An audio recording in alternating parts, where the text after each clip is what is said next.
They called her a housewife, but in truth, no one ever really knew her. She was the woman who floated in and out of the spotlight, always there, yet strangely invisible, her heart buried beneath the noise of cameras, the chatter of critics, and the endless pursuit of ratings. She was the woman who smiled for the world but cried in silence when the cameras turned off. This is the story of Carole Radziwill, and the moment Anthony Scaramucci, an unexpected ally, helped uncover the version of her that no one else had ever truly seen. Carole's life had always been a contradiction. To the outside world, she was elegant, witty, and strong, a widow who had carved her way into journalism, an author who had lived through heartbreak, and then, oddly enough, a housewife. Reality television painted her in quick strokes, sharp edits, and sound bites that barely scratched the surface. She was Carole the witty one, Carole the rebel, Carole the one who didn't quite fit into the mold.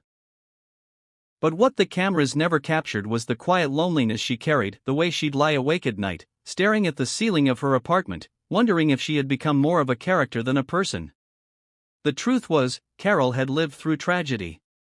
The death of her husband, Anthony Radziwill, had shaped her in ways that words could never fully capture. She carried his memory like a hidden scar, visible only to those who looked closely enough. But television wasn't built for scars.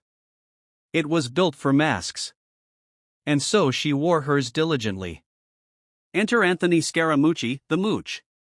To most people, he was a loud personality, a man who thrived in chaos, a political firecracker who had both admirers and enemies. But beneath the headlines and bravado, Anthony had one thing most of the world didn't expect from him: empathy. He had seen fame, ridicule, loss, and reinvention. He knew how it felt to be misunderstood by the public, to be reduced to a caricature.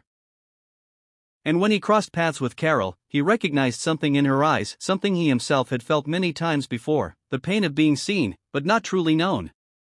Their conversations were unlike the shallow chatter of television reunions or after-show gossip. They spoke of grief. They spoke of reinvention. They spoke of what it meant to lose everything and still show up, day after day, with a smile, pretending the world didn't hurt as much as it did.